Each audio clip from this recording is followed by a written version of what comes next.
Hello and welcome back to Creepy Cutie Crafty. Welcome back to yet another video with me, Heather. Hi guys, how are we doing this week? Yes, I am still thinking about changing the name of the channel, but I haven't done it yet.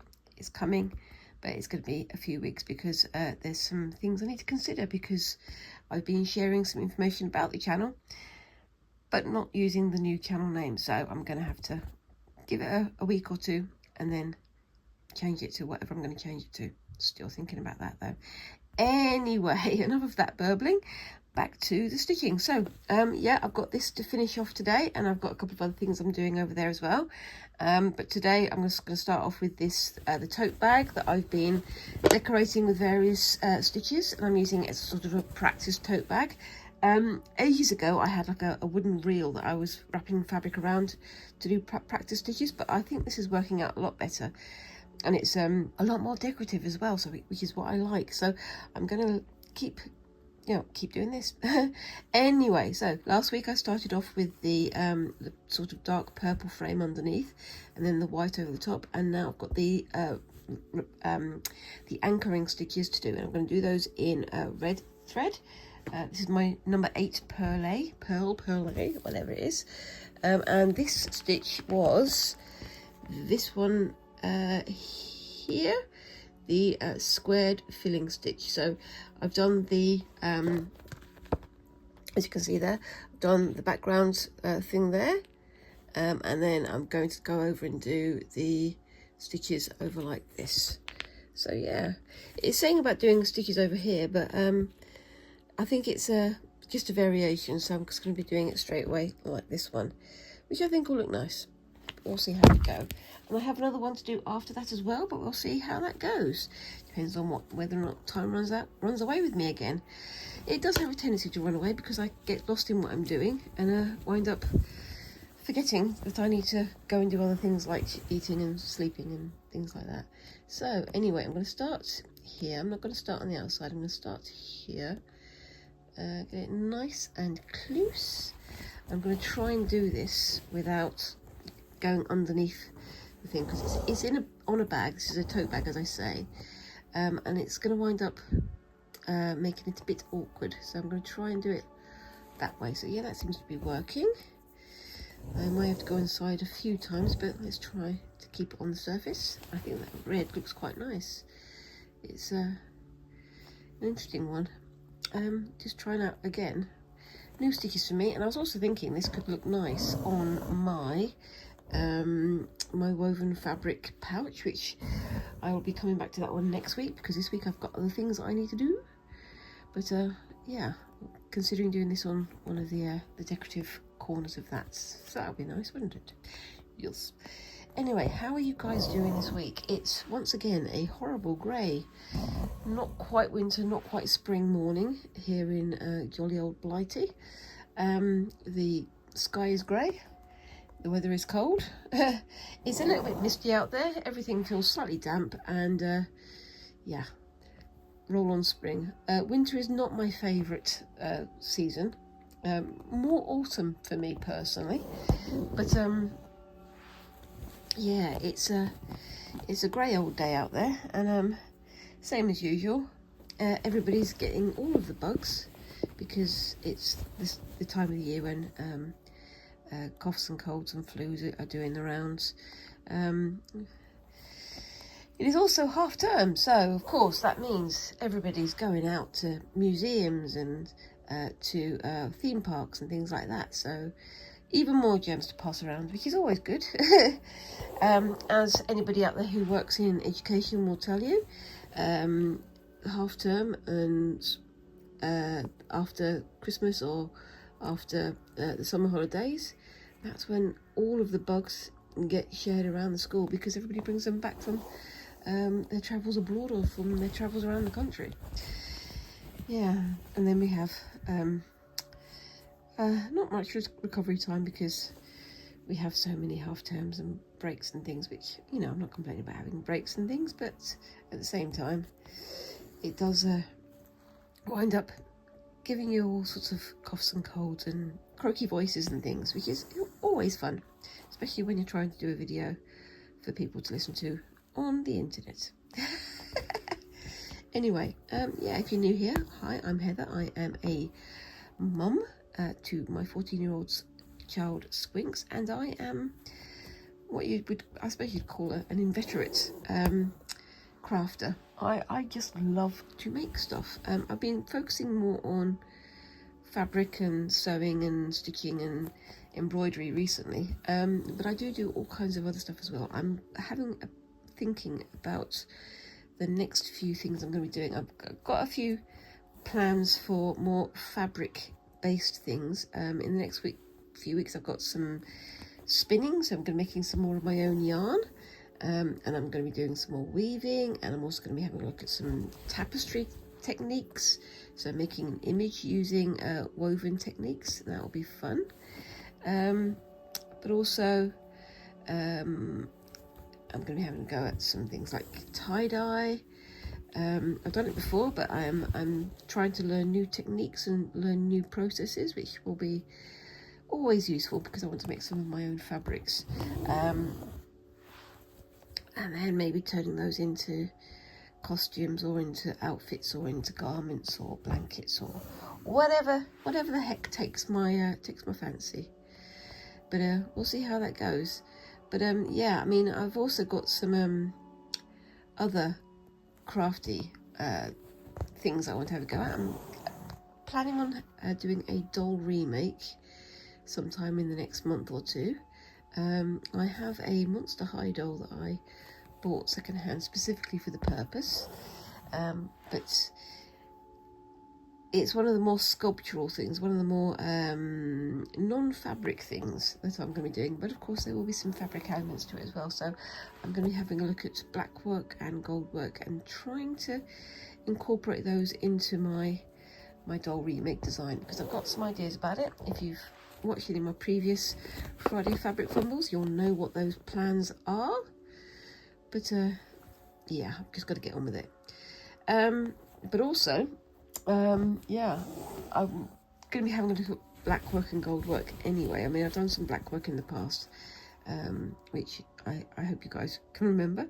I made a fantastic little jacket design on the back of a white denim jacket for my child Squinks, from the computer game known as Amore. I think it turned out really well, but I definitely want to revisit that particular style of stitching in the near future, and I definitely want to do some more grand designs with it, using it for more the wearable items as well as just for decorations as well.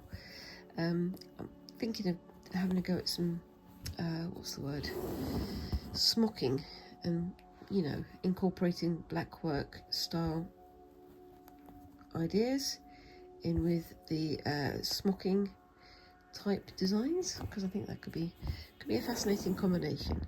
But yeah, it's interesting because I'm looking at different kinds of embroidery, different kinds of fabric decoration from around the world. I'm finding out how much crossover there is between them. So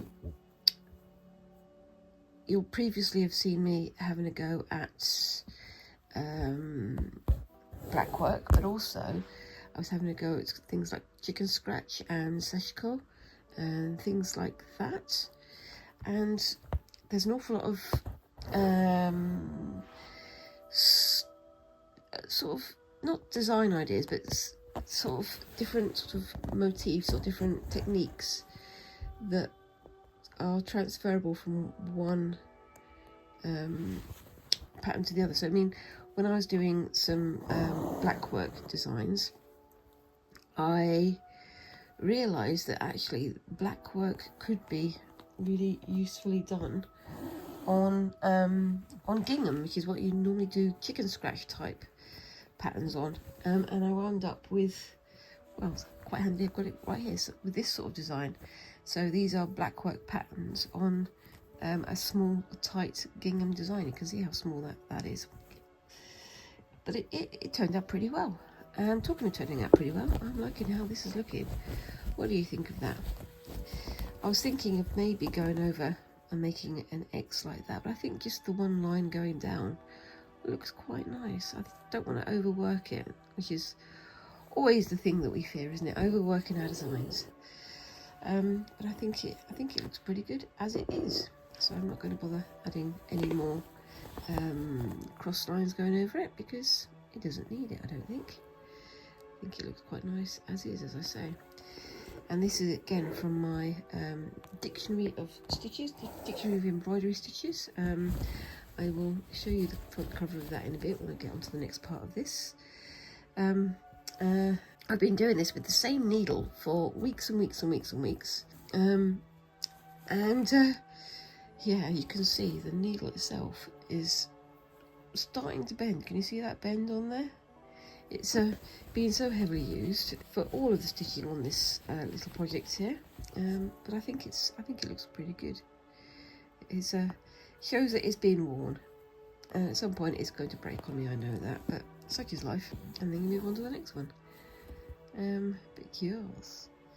Anyway, so I think I need to bring this around to this side. Oh. Yeah, you can hear I've got a bit of a sniffle again, but that's no surprise, is it? As I say, because the weather is unpleasant, to say the least. I'm not normally a sun worshipper, but a little bit of warmth wouldn't go amiss.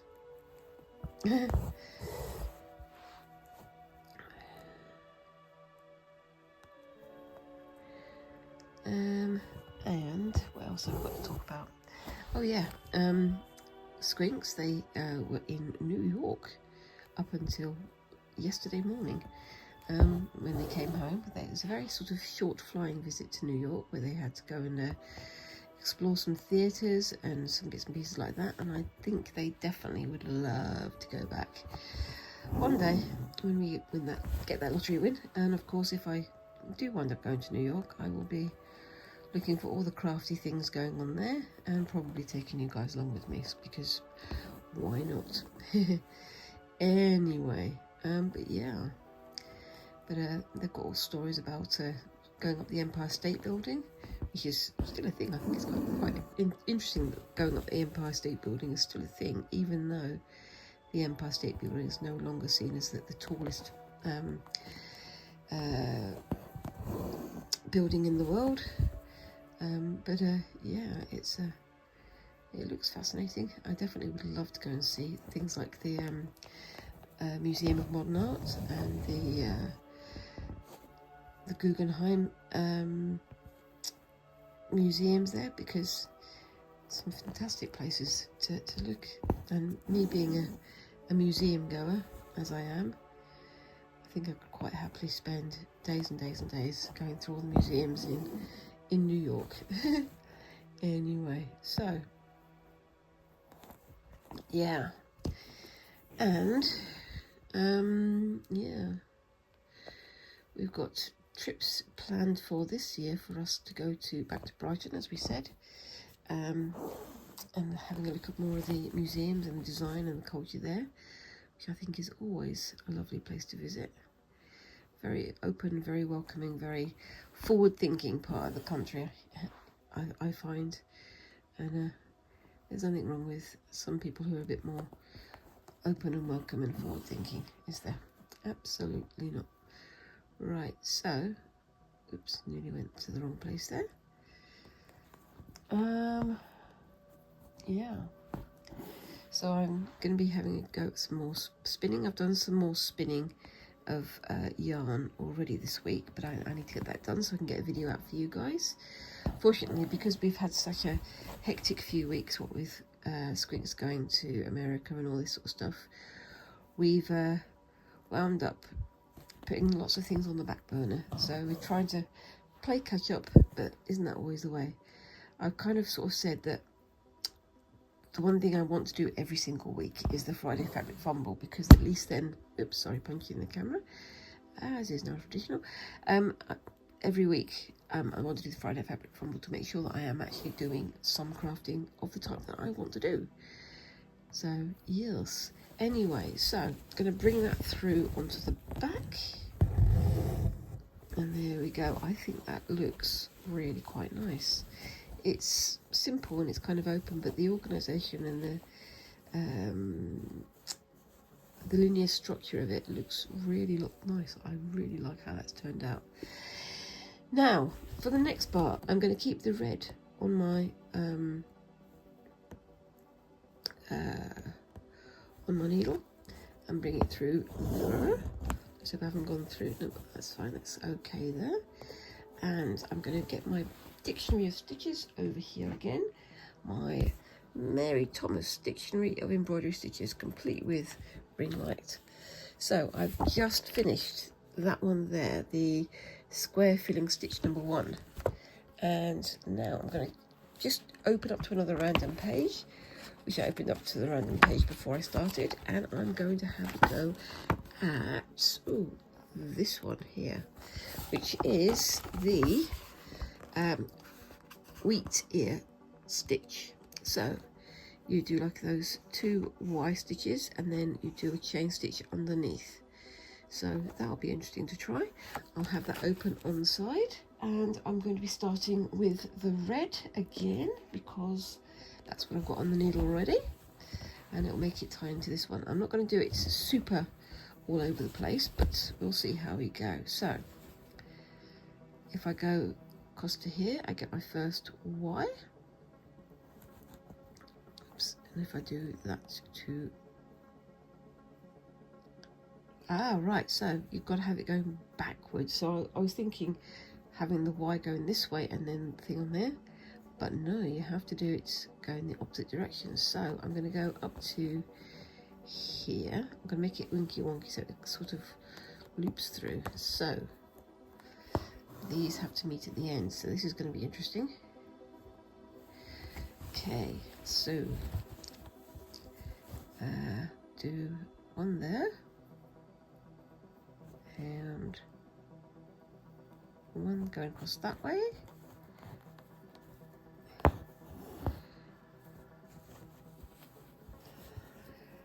Then that one going to there, going into there, coming across, and then doing the next Y stitch. I think I need to spread the bottom of the Y a bit further so that you have more of an open loop for the chain part of it. Yes. So that one to there, that one to there.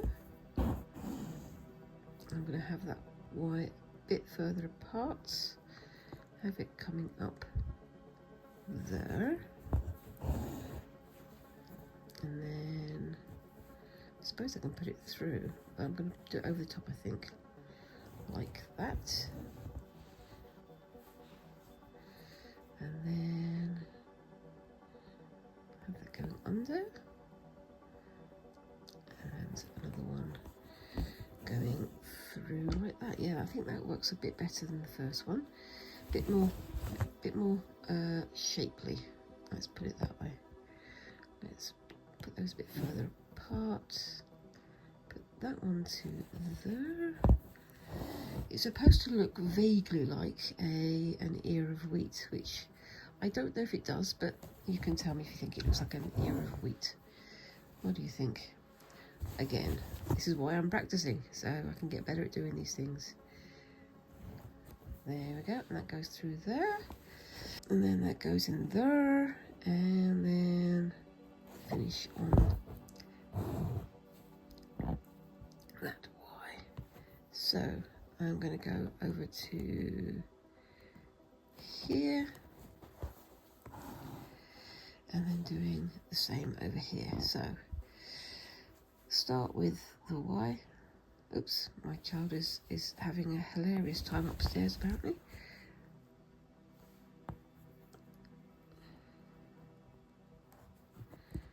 I suppose I can do a loop at the top and close it like a chain stitch, but I'll do that later.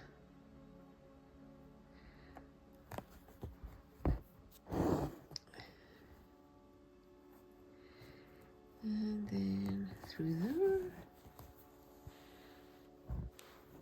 and then do the same here. I think that looks pretty good.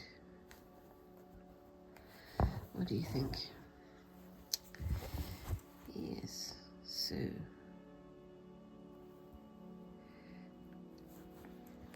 I'll do some more of this off screen as usual, because you don't want to see me doing the same thing over and over and over again. It could get a little bit boring for you guys, but that's fine. So I can get that done for you. There we are. And then under there, over the loop underneath, and then back down. Apparently Squinks is having a rare old time upstairs. They're laughing their little head off. Anyway, so put that down to there. And then on we go. So yeah, I think that looks pretty good. It's a start. It's me learning, and I'm thinking, because I'm doing my my quilting and my woven fabric pouch that I'm working on. I'm thinking of which of these stitches I could use to decorate them, but I think some of them could look really nice. It's always worth trying out with these new things, isn't it? Right, now, because I've come to there, I'm not going to do a full size loop. I'm just going to do it sort of cut off, go through there, and then back to here, and I will start thinking about calling it a day in a few minutes, because I need to get on with the next thing. But I'm liking how this is turning out so far, which is always good, isn't it? It's nice when you like something that you've made. And I was thinking, to make it a bit more decorative, maybe I could do some sort of leaf shapes in here using the herringbone stitch that I've already got, just making them really kind of long. I think that could be quite effective, but we'll see when we get to that point. Yes, so this is going to be the last bit, I think. I keep saying that, don't I? And then continuing some more. It's terrible. Got no self-control. Anyway.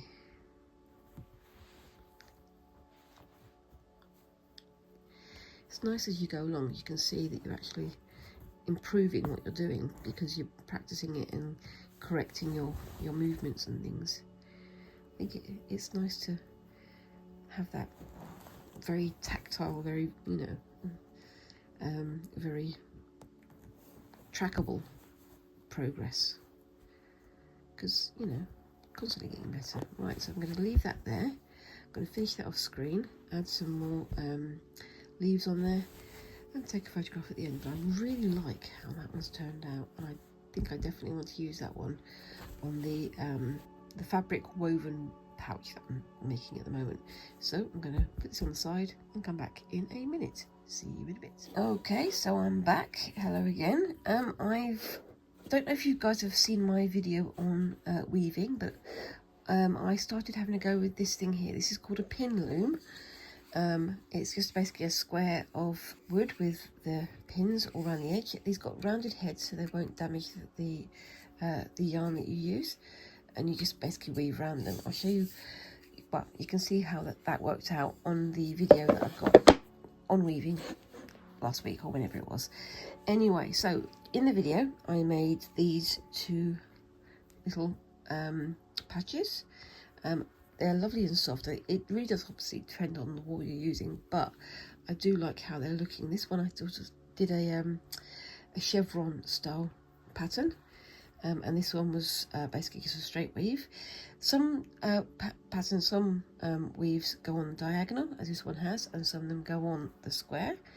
But I've been continuing with those off screen. So with this one I've used a very, very chunky wool, but I twisted it as I was pulling it through, and I love how that one's turned out.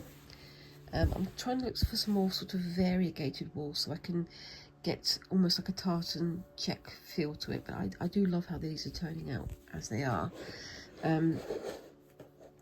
Same here again, but again, this one is on the diagonal, and around the edge you can see I've done 2 rows of sort of crochet stitches, crochet loops that keep it all in place. I had to go with this stuff. Now this is very cheap white wool, and I tried to twist it and I tried to do all sorts of things with it. It's okay, but it's not really chunky enough, and as you can see with a single strand, it's really floppy, and the stitches are already sort of trying to unloosen themselves and things.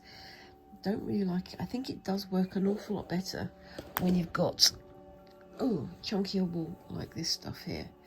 It's not super chunky, but you know, next time I do a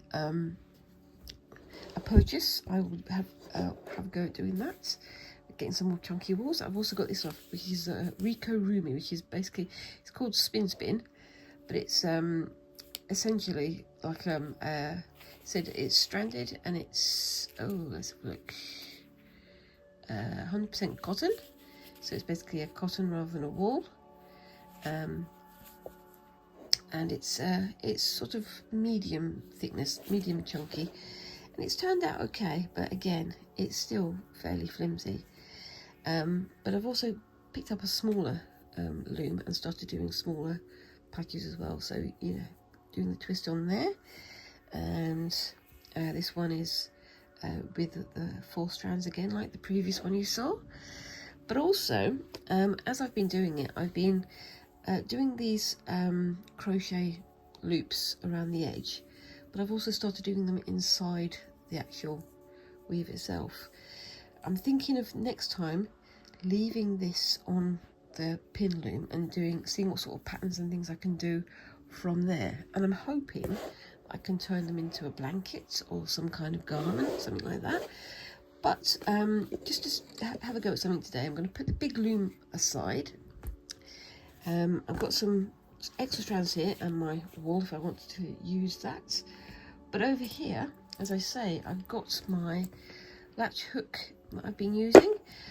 You can also do this with a crochet hook, but I find this much more effective. I have got a crochet hook over there somewhere, but with this one, you tend to, you sort of got to get into the habit of pushing this all the way through to flip that back and then pull it out so it doesn't get hooked up on itself.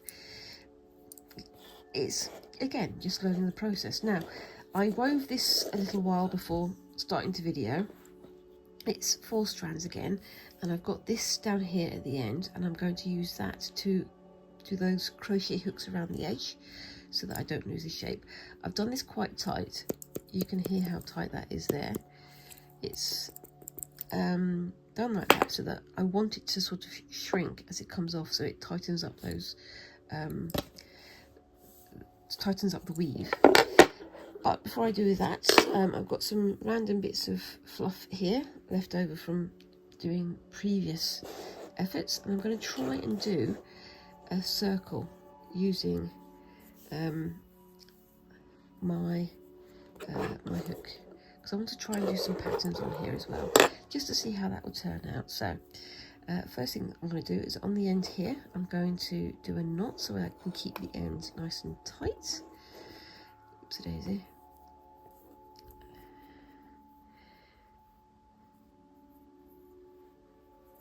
Like that.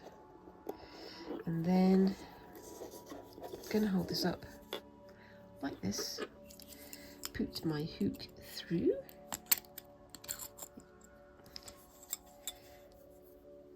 pull it over like that. You can see it flapping closed, and then pull it through. I'm not going to do anything super fancy on here because I want to just try things out. So I'm going to start here. Maybe I'll do like a square in there just to see how that turns out. See, pushing it all the way through and then coming back, pushing it through itself again and then coming back. You can see as I'm pulling it through, it's trying to hook up on itself. So best thing to do is push it all the way through, so it pushes that open, push it through, put the loop over underneath, and then pull it back. Because these holes are fairly big, it's not too hard to keep track of what's going on underneath as well. It's always handy. And that goes, oops, daisy, caught on there and through. So yeah,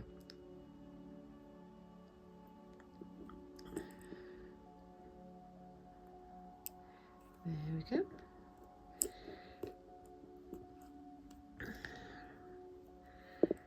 And I was thinking, and I have seen other people do this, I was thinking this could be quite a nice way of doing black work as well, because you've got the same sort of open weave as you would on Ida fabric. Ada, however you pronounce it. And it could be good for doing some patterns like that. Oops, daisy. So yeah, don't pull it too tight, otherwise it'll come loose. And you can see how I'm trying to go through both. There we go. It's not quite a circle, it's more of a square, but I can live with that. There we go. Fortunately, this one's fairly small, so it's fairly easy to keep track of where it's going. But with the bigger pin loom, the larger one I showed you before, it's slightly more difficult because it is slightly heavier and slightly more awkward to work with. But yeah, I'm getting faster with it as I go, but it's the same as everything, you've just got to practice to get better. My first weave with it was the orange one that you saw a few minutes ago. It's fairly flimsy, but you know, it's my first go, so I've got to give it a try.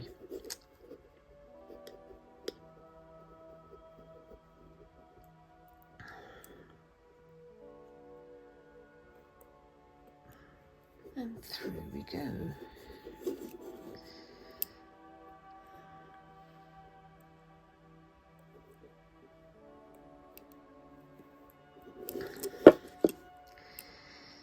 And then keep going. We're nearly back at the start. At least I am anyway. I don't know what you guys are doing.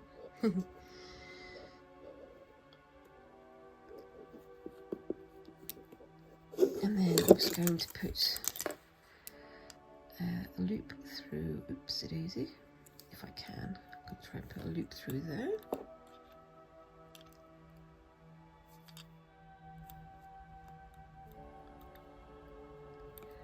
Oops, there we go.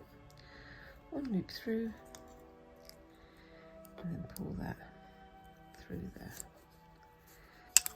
And then I can do a second loop there. I could always do a second row going around the inside of the outside. Just make it a bit larger. Might do that actually, sort of just going through there, so I've got a second row. Oops.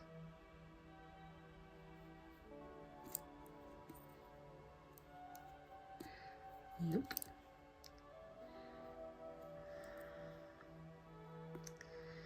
Don't know how much wool I've got left underneath though. Yes.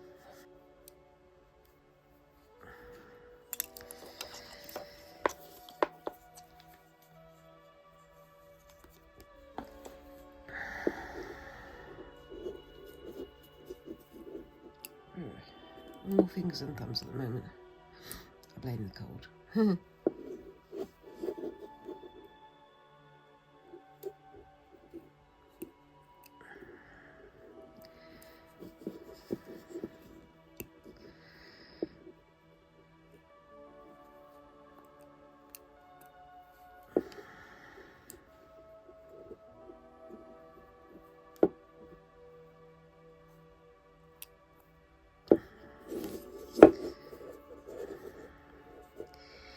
And on we go. You can tell I'm concentrating because I've stopped talking again, haven't I?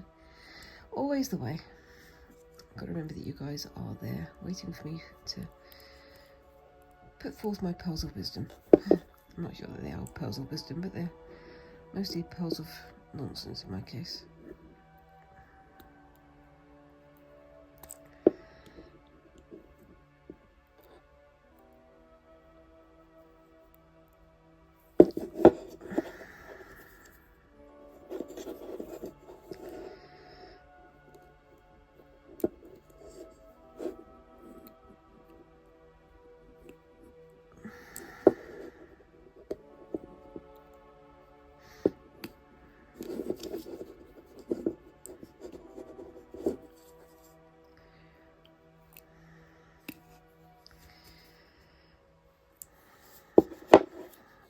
Oops, and I'm very nearly out of yarn underneath. So what I'm going to do there is get a second. Oops, a daisy. Nope, not going to do that. What I'm going to do there is I'm going to pull it through in a second. I'm going to pull it back to, oops, where are we? Pull it back to there. Pull it through so I can knock that off screen. I'm not worried about it being thicker on some parts than others. I can always add some more to that later if I want to. Oops. This thing makes horrible noises, it scrapes everywhere, but I think that looks pretty good. So what I'm going to do now is, where is that? I have, oops, I've got this over here as well. So I'm going to have a go at doing a little bit of additional, oops, a daisy, if I can find the thingy in the middle. There we go. A little bit of additional contrasting colour going around it. And obviously, from what you can see right in front of you, this is going to be pink. So let's have a look. So again, I'm going to go to the end. I can tidy this off screen later because it's not the most exciting thing, so you know you don't need to see it on screen. And then loop there. Now this is going to be interesting because actually what I'm going to do is I'm going to do that underneath, because if I do it from there it's going to get trapped, isn't it? So let's get you grabbed under there, put you over there, and then I'm going to do this around this square here just to see how this turns out.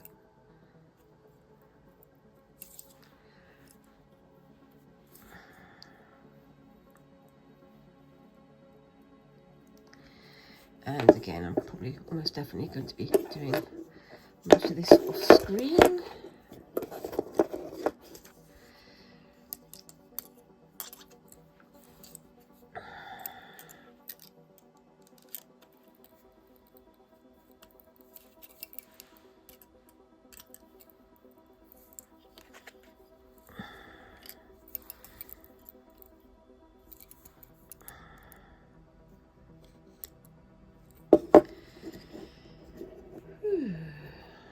And get myself all tangled up again, because that's what I'm doing. There we go.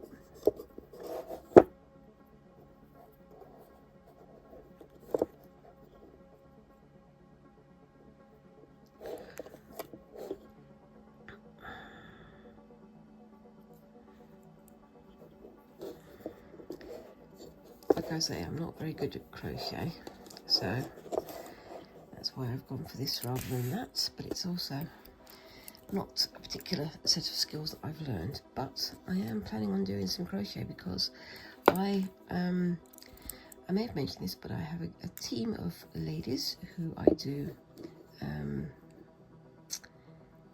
gish with. I used to do gish with when gish was happening, and every year we sort of try and do a Secret Santa kind of thing where we sort of send each other gifts from around the world and snacks and things. And the person who gave me my gift this year was a very generous person who has given me all kinds of things for crafting. So I have now got a blocking board for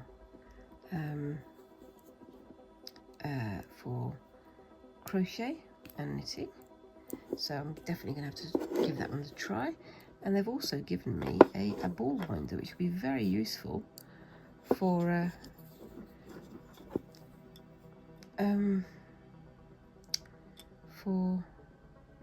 the spinning and weaving that I'm having a go at the moment. So thanks for that. And I'll be definitely using those in the next few weeks, and I'll be highlighting them for you if you watched my other videos, and you can see how that turns out. Sorry, this isn't the most exciting of things to watch me doing, but it's just me playing around with this because I'm enjoying it so much. Hopefully you guys can see how my brain is working and how the process is working.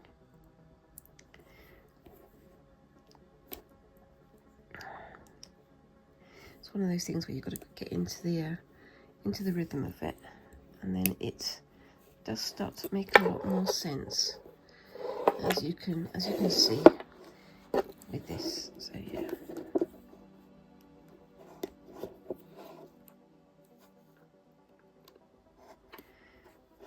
It's getting there.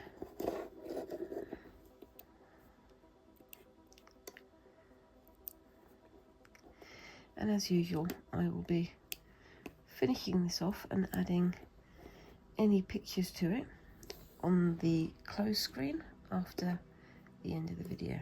So I do try to finish them before I post the videos, so that you have an idea of how things turned out. But it is a lot easier because you've got the much more open weave of the yarn in the pin loom, so it looks quite good. It's not so difficult to work with. It's not so difficult to find at the end of the loom and things. Oopsie daisy. Pulled it through and then lost it. Never mind. On to the next one.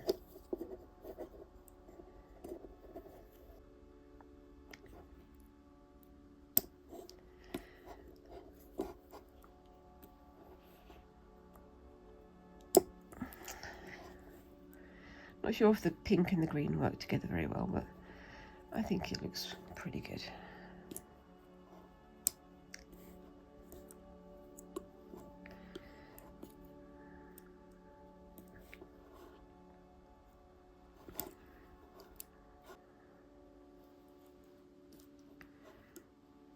And same as before, once I get through this, once I've actually managed to get this loop on there, oh my gosh, what's going on over there?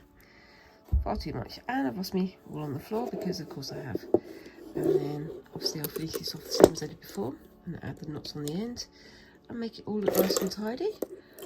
But what do we think of it so far?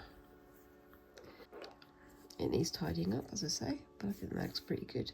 So yeah, I'll be taking this loop here and going all around the edge and hooking it off and then seeing how it looks at the end. But I think that looks quite nice. I'm also going to have a look at different kind of weaves and things I can do to create different patterns, but I'm really enjoying how these are going, and I'm hoping that I can turn it into a blanket or a scarf or something of that nature. But that's going to be sometime down the line after I've done all my experiments, same as usual. Anyway, I will sign it off there and I will see you in a bit. Okay, so I'm back for the final bit. Now, off screen, I have done my entire bit of English paper piecing quilting, and I think it looks pretty good. I've got some areas where I've added like pleats and things like that one there and that one there, and there's another one up here as well, just because I wanted to add some extra shapes in there to see what I could do with them. Don't know how they're going to work out yet, but we'll see. So my next thing that I'm going to do is I'm going to add some stitch painting or thread painting. I've not done that before, so I'm starting off fairly simply with these sort of flowery shapes, almost like watercolour flower shapes. I've got it in the hoop so I can keep it, you know, nice and tight so it doesn't distort too much. And underneath you can see I've got a piece of off-cut linen from my mishmash bag, and just using that as a sort of a reinforcement for that area. And I'm probably going to be doing some more bits and pieces on all the other areas. I've never done this before. Oops, punching the camera, as is now traditional. I've never done this before, but I'm looking forward to it. So I've got these, they're sort of watercolory purple, but I've got some red on there, and I want to have a go at making the petals look more petally, if that makes sense. So I'm going to start with this one over here, which seems a bit weird, but I'm going to try and overlap the edge, so it's kind of growing out from the hexie, the little patch that I've got here, and I'm going to try and conserve as much of the thread as I can.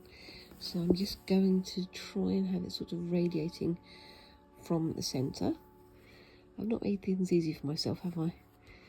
But if it was easy, it wouldn't be fun, would it? Same as usual. So yeah,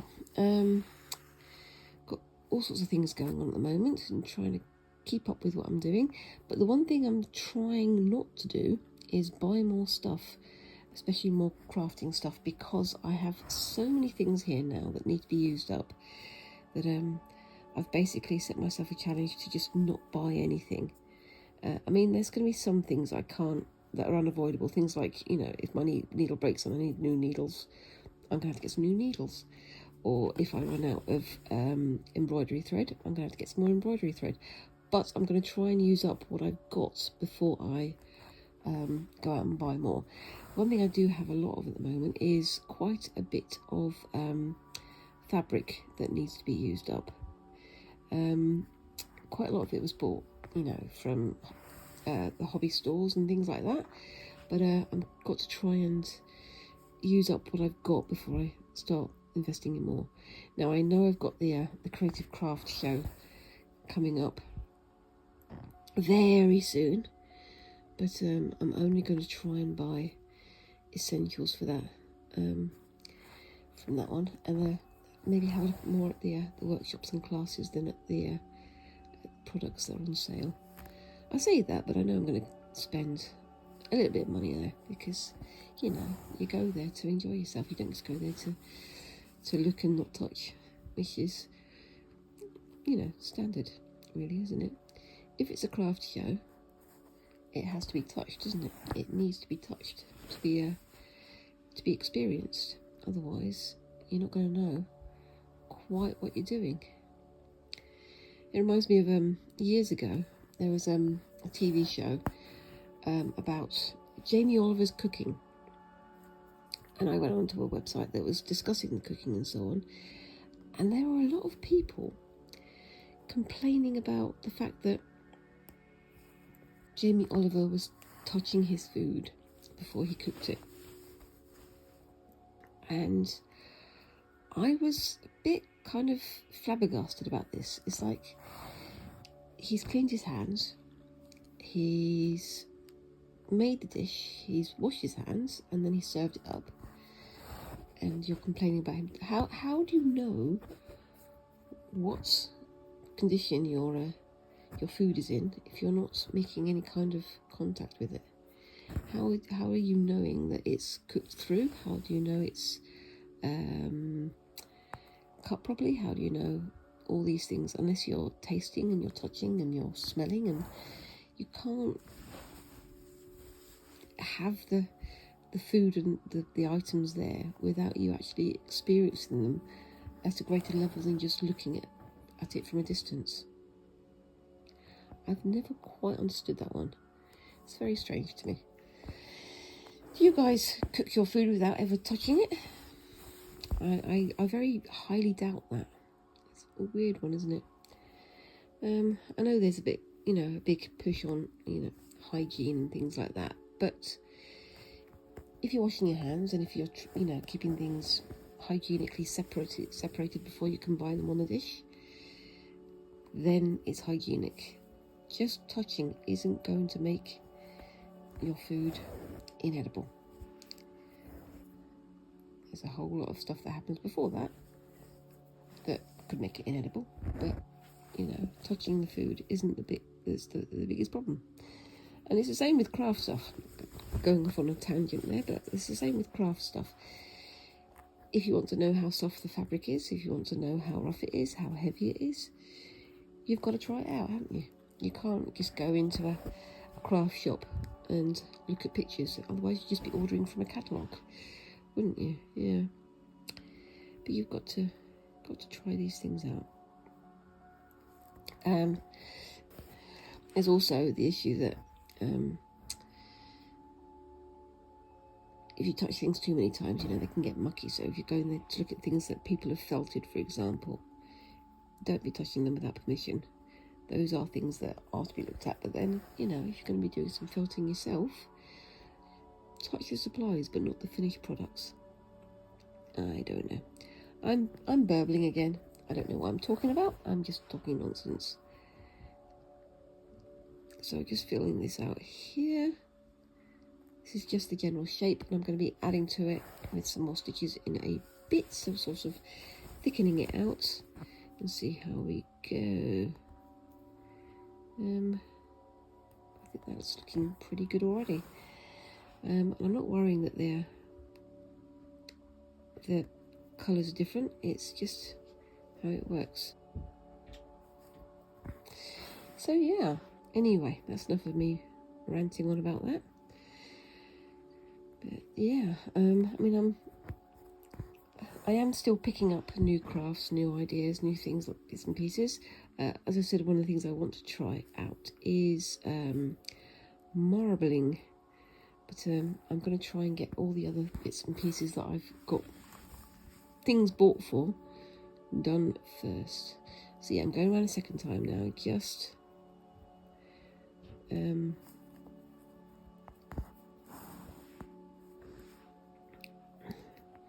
trying to thicken out the stitches and try not to waste too much more thread, because I just realised I've done some very long threads underneath, long stitches underneath that I didn't need to do. Oh well, that's for me not concentrating.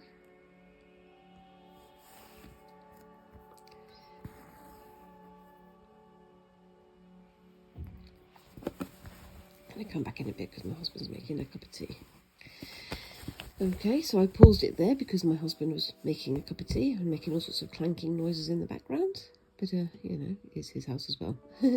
He's busy upstairs, hard at work for his employer, doing all the calculations, all the things that are completely beyond me, because maths is not my forte. Anyway, so, yep, I'm just adding some more depth on here. I like how this is turning. The variegation is creating an interesting effect, and it's kind of interacting with the purple on the background to give it an interesting overall appearance. And I will be probably adding some yellow spots in the centre as well, because that's what I want to do. And I'll try and finish this whole hexie off before next week's, so you can see how that turns out, and then moving on to another hexie to try out some different thread drawing patterns and designs and things, because it's going to be wind up being a bit more decorative than I planned again. I should stop planning things because they never go quite how I'm expecting, even though I'm the one doing them. It's always the way, isn't it? As I've said, and I know that other people have been saying, it doesn't matter how many times you do things, there's always more ideas that present themselves to you, aren't there? That's kind of part of the joy of being a crafter, I guess, is that you've constantly got new ideas, new techniques, new possibilities that keep springing up onto you, and you never run out of things that you want to try out. And we wouldn't have it any other way, would we? Absolutely not. There's so much quiet joy you get from creating.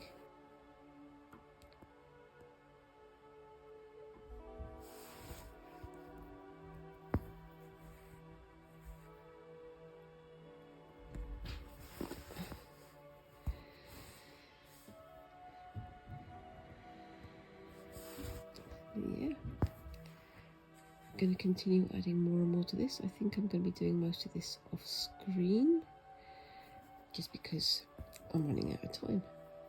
I always run out of time, don't I, guys? Anyway, I'm going to call that a day there. And I like how that's turning out. The variegation and the backgrounds are interacting quite interestingly, I think. But yeah, I'm going to finish there, and I will say I'm going to come back to this next week. In the meantime, I hope you guys have an amazing week, and if you're new here, remember to like and subscribe and all those things that help a channel like mine to grow, and tap that little notification bell so you don't lose me on the internet. And leave me a comment. What kind of crafting stuff have you been getting up to whilst I've been nattering away?